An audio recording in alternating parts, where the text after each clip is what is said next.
Syria continues its recovery after almost 14 years of civil war that's killed hundreds of thousands and displaced millions. But it is facing serious challenges, such as recent violence between Bedouin and Druze fighters in the southern city of Suwayda. Meanwhile, parliamentary elections are promised to take place in September. They will be the first for Syria since Ahmed al-Sharaa became interim president last December. To discuss all of this, I'm joined now from Damascus by Gamal Mansour. He is a political scientist and lecturer with the University of Toronto, and he's a specialist in Syrian and Israeli affairs. Also with us from Turkey is Kamal Alam. He is a non-resident senior fellow with the Atlantic Council. Welcome to both of you. Thanks for being on the show. Gamal Mansour, let me start with you. It's now been several months since the fall of the Assad government, and with Ahmed al-Sharaa replacing Assad as interim president. You are in Damascus. How would you describe the changes that Syria is going through right now? I mean, are we seeing a state in formation? We are seeing a state in formation. We are witnessing a seismic change from one regime that has dominated Syrian life for the past 54 years. This is longer than 50% of the entire life duration of Syria as a new modern state, nation state. The changes have not yet crystallized. The state in formation is still in a flux. There is a desire to build a state from the ground up because the former regime had destroyed everything that the Syrian state stood for. The bureaucracy was corrupt. The norms and values were completely disregarded, frequently trampled underfoot. So a state in that sense never existed in Syria. The only thing that existed in Syria as a state, functioning state body was basically the security services.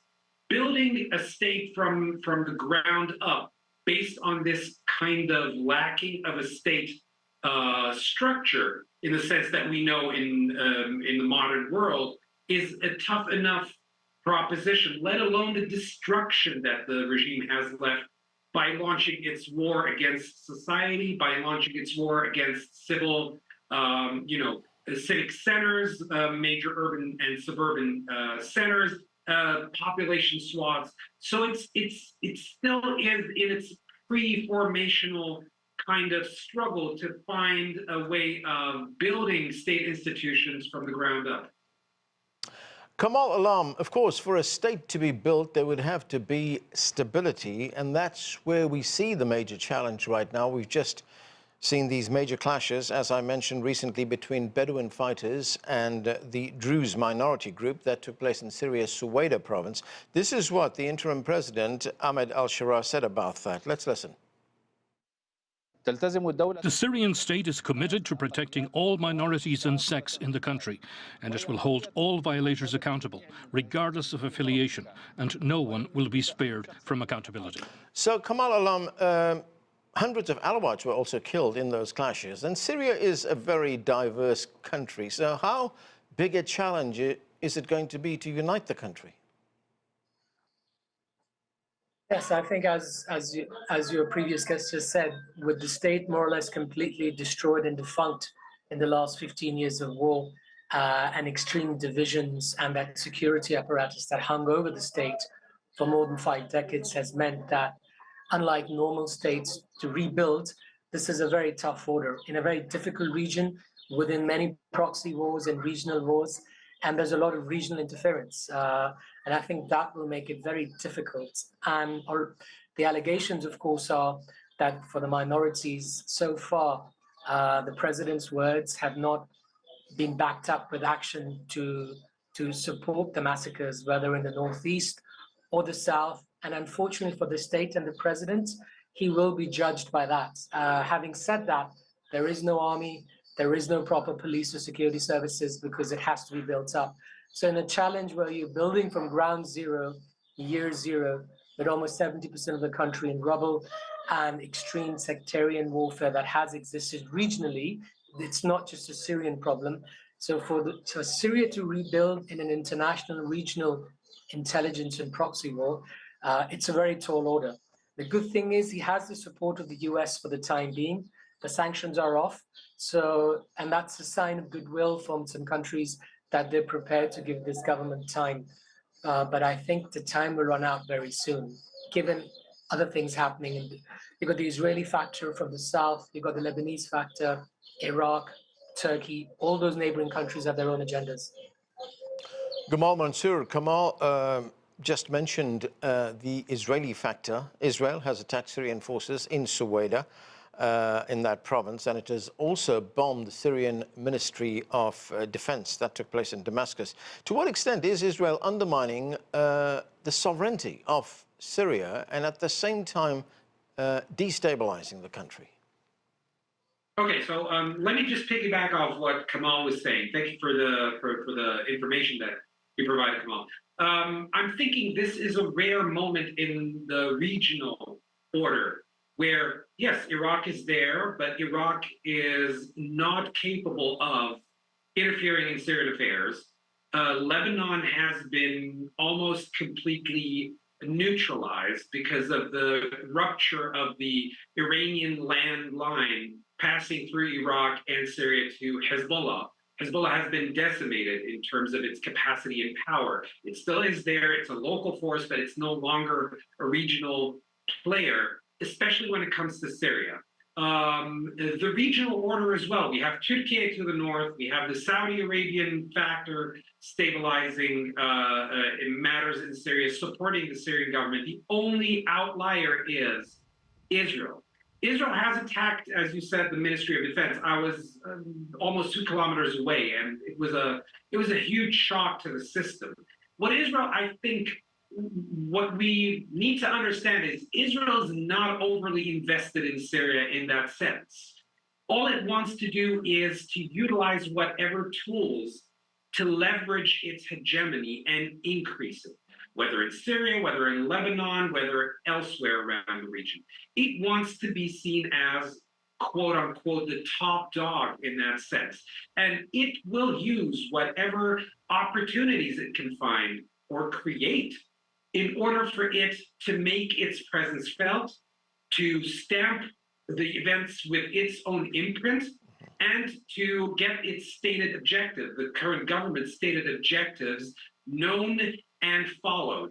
In that sense, what happened in Suwayda was an opportunity for Israel to yet again wax its muscles and force the Syrian new government into a position where it needed to acknowledge Israel's hegemony. And that happened with the Israelis attacking the government forces that went into Suwayda.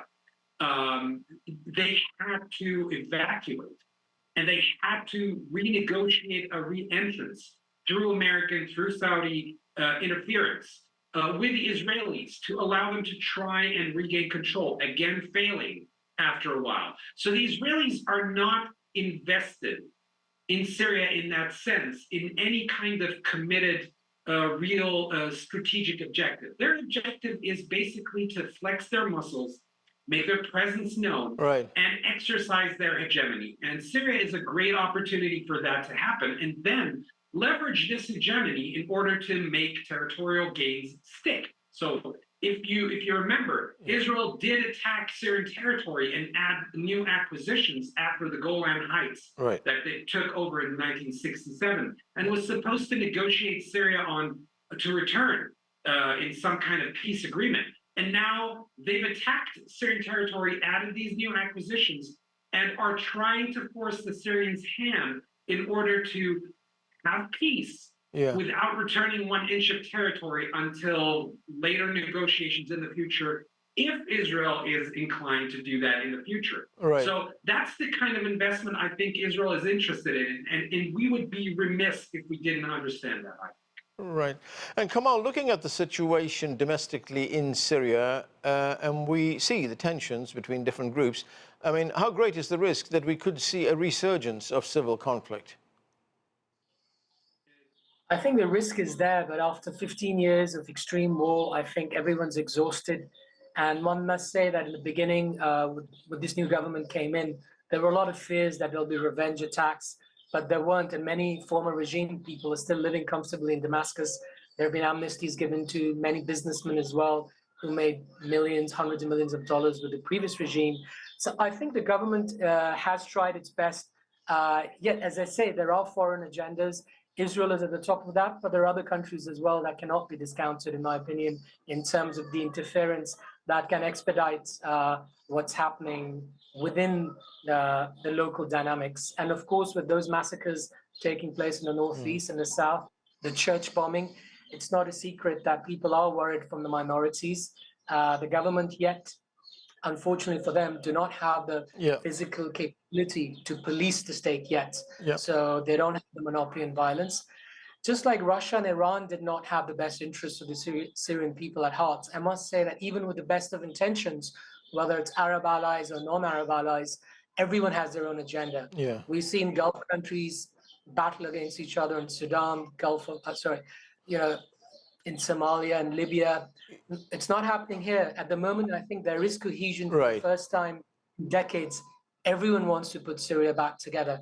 So I would agree with your guest that I think the Saudi efforts in other Arab countries are trying their best, where Syria just cannot implode further. But I think for that to happen, we must hope that a Libya or Sudan or Somalia-like situation doesn't develop. Arab states themselves are fighting each other.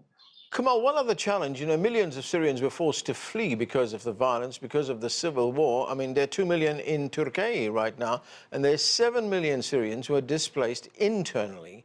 How big a challenge is that? Will they be able to return? I think that is the main question, and there have been hundreds of thousands that are poured back in, according to official statistics, at least I think 200,000, if not more. There is that optimism, and I think in the early weeks and months, people from all walks of life, even some of the top doctors from Germany return. In fact, there was a statistic there that in the last few years, the best doctors in Germany were of Syrian origin, and the Germans were worried that, oh my God, these doctors are now going back to Syria. So I think there's a positive there. But of course, with those millions of figures, anywhere between 5 to 7 million Syrians outside, it's not yet certain. There's no confidence yet to return because it's just a colossal mammoth undertaking for which there needs to be wholehearted effort. And the world is distracted with so many conflicts. You got Gaza and just south there. You've got, as I mentioned, Turkey has some of their own interests. Israel, as your guest rightly mentioned, is trying to be the military hegemon as well. And then definitely Iran is weakened, but there is enough cross-border tensions between Iraq and Lebanon for things to go wrong there, or ignite stuff, incite stuff. Gamal Mansour, of course, the world's attention right now is focused on what's taking place in Gaza, the slaughter that continues there, what many experts are calling a genocide. There was recently a rally in Damascus, a pro-Palestinian rally. How do Syrians view what is taking place in Gaza right now? Obviously, with disgust and dismay. There's absolutely no love lost for the Israeli side right now, but there's also kind of a separation in that sense. Syrians have had enough of being the brunt of conflict. They've had enough of utilizing the Palestinian cause as a battering ram to stop them from growing their country and from living a normal life. There is this dual track of complete support to the Palestinian cause, complete support to the Palestinian people, a complete desire to have the embargo, the inhumane embargo and the genocide of Palestinians in Gaza lifted completely. That's absolutely not a question among ordinary Syrians from top to bottom.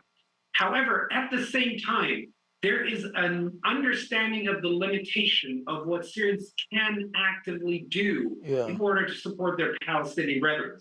There is this kind of desire to separate the track of empathy, moral support from being actively embroiled in yet again another conflict, another violent undertaking, such as the regime used to threaten or sometimes embroil the Syrian parts in through a proxy, as in Hezbollah, as in some Palestinian movements, in order to hide the fact that its legitimacy was broken with among Syrians. So Syrians support their Palestinian brethren with absolutely no doubt. but they do not wish to be embroiled in any kind of kinetic or active manner on this conflict. Okay, Kamal Alam, very quickly, I've just got a few seconds left. Let's talk very quickly about the economic challenges for Syria. We did have Saudi Arabia pledging to invest $3 billion. What's that going to do? I mean, this is a country devastated by civil war. I think it's very early days. The Saudis and the Emiratis have both announced, relatively large economic investments. But I think the biggest advantage Syria has its own human capital. With the Syrians returning, whether it's in the thousands or hundreds of thousands, they're very capable. You've got Syrians who were extremely successful in the last 15 years, whether they moved to Turkey, Egypt, Germany, or the UK. Okay. Many of them are coming back. So that's the main positive there. I think that's more important than international investments. Okay, Kamal Alam, Gamal Mansour, thanks to both of you for being with us. And we continue now with a deeper look at the regional implications of what is happening in Syria. Joining me is Edmund Ghareeb. He's an academic and Middle East expert. Also with us is Joshua Landis. He is director of the Center for Middle East Studies at the University of Oklahoma. Welcome to both of you. Edmund Ghareeb, what is your assessment of what is happening in Syria right now, given the recent violence that we have seen? I mean, what are the biggest challenges for President Ahmed al-Sharaa? Can he keep the country together? Greetings to you and to Professor Landis. Clearly, what's happening in Syria is that there are sectarian tensions, reprisals, the tension between these minorities in different parts of Syria with the central government, and have really made things much worse than many people had expected. There was hope for many, at least, after the collapse of the Assad regime, that the new government is going to take into account and deal with the various communities on an equal basis, respecting their rights, respecting their religious faith. There was a lot of discussion, and there were many statements made by the new leaders that that's what they were going to do. However, what we have seen since then is that sectarian reprisals, as well as against the Alawis, against Christians, against the Druze, against Kurds, have had a very negative impact on the situation in Syria, and have raised questions about the ability and perhaps even the willingness of the central government in Damascus, the new government, to take into account the situation in these areas. I mean, there have been massacres that took place, revengeful ones against Alawi civilians, and that is something that's not going to help. The government said that it was going to punish and deal with the people who are behind this, but so far, I mean, there have been a lot of questions about the government's commitment and about whether or not it's able to do what it promises when the issue is raised.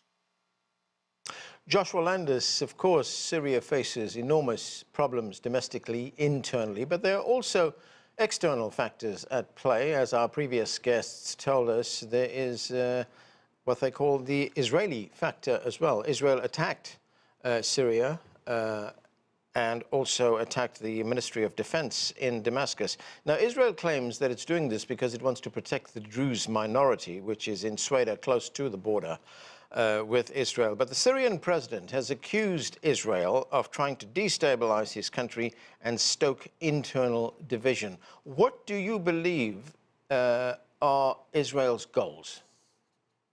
Well, Israel has two goals.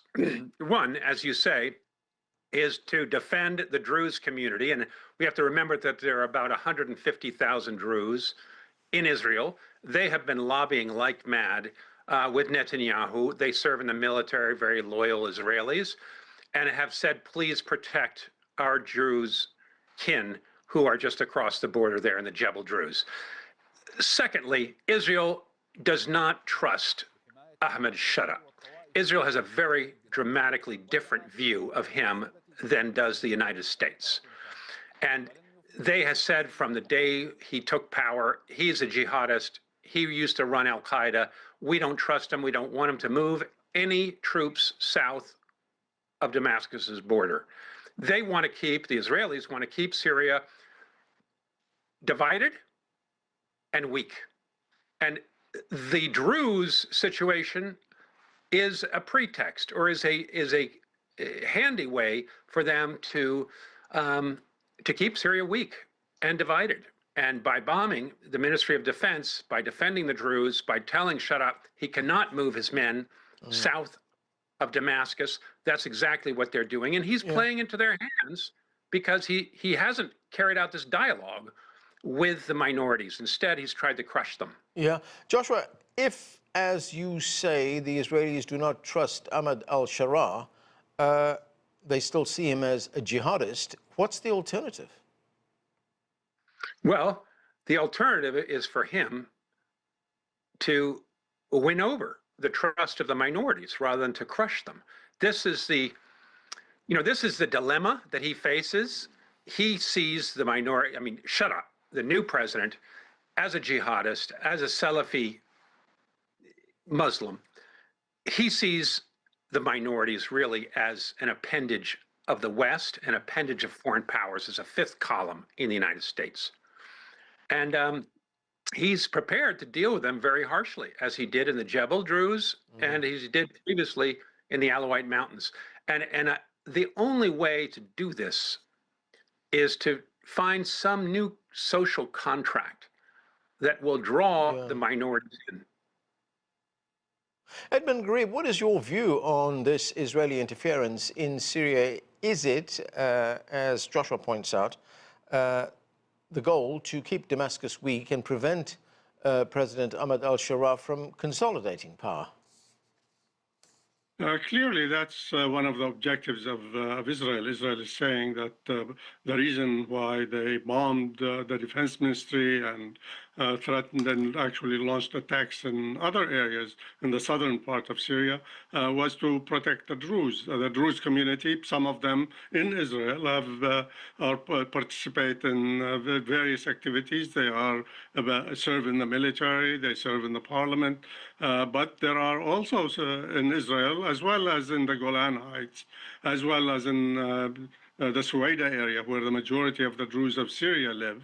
There are many who see themselves as Syrian nationalists. They have played an important role in the creation of the Syrian state and defending it against the French. That was, there is a division, but there were attacks by some Bedouin tribesmen in the area against some of the Druze, and that's what led to the conflict. The Israelis are, when they say that they are trying to protect the Druze, they have other objectives. Their objective, as we just heard, is to keep Syria very weak. They want to maintain control of the Golan Heights. What we have heard is that they have offered that they would return the parts of Syria that were recently occupied, but they would keep the Golan Heights as part of an agreement with the Syrian government and with normalization. And there was a great deal of opposition to this idea within Syria from all Syrian communities. I want to get to Joshua Landis on another very important issue, and that is Syria's place in the Middle East. I mean, if we look at it just geographically, it's long been regarded as a critical strategic country in the Middle East. I mean, it borders Turkey, Iraq, Lebanon, Israel, and Jordan. So how important, Joshua, is a stable Syria for the region? It's very important. That's why the United States, Saudi Arabia, Turkey have all said, we're going to support President Sharaa. And we don't want federalism. The minorities are going to have to get with the program. And they've been pushing very hard for Sharaa to be normalized. And that's because Syria is a very central position, and they want to open up trade routes. They want stability. And this, of course, throws a monkey wrench into the middle of that stability. Edmund Ghareeb, one other development we'll be looking at is, are the elections that are scheduled to take place in September in Syria. I mean, how positive is this? Could it help deliver stability to the country? I've only got a minute. Clearly, the government is trying, at least the statements that are coming from President Sharaa and some of his aides are basically saying we want to see inclusion. The question is, can they translate the words into actions? Are they going to fulfill the promises that they are making? If they do that, I think that would be an important step forward. They also must control the militias. You have militias, some of these people with backgrounds from Central Asia, China, and other places in the Arab world and beyond, and those have to be controlled also. And that is an issue for many Syrians now, that you have foreigners running the security and the military in some of the areas. And ISIS is back. And the Yazidis, actually, who several thousand of them, somewhere between 5,000 and 6,000 women were kidnapped and are still in Syria today. They have not been returned to their families and to their region. Yeah, Joshua Landis, very quickly, what do you make of Saudi Arabia's involvement in Syria, its engagement there? I mean, it's recently pledged to invest something like $3 billion in the country. Why is Saudi Arabia so interested in better relations with Syria? Well, Saudi Arabia has been a booster of Sharaa, and it was key in convincing President Trump to embrace Sharaa and say he's a good guy, and we've got to give him a chance to lift sanctions on Syria. They have a lot invested in making sure that Syria can stand on its feet, that there is stability, and it's in an arm wrestle with Turkey.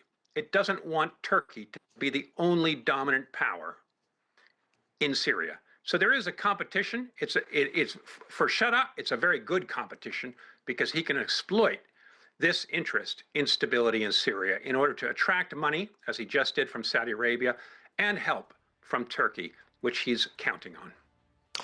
Okay, and that is where we need to leave it. Thanks to both of you for being with us. That's it for another edition of The Heat. I'm Anand Naidu in Washington.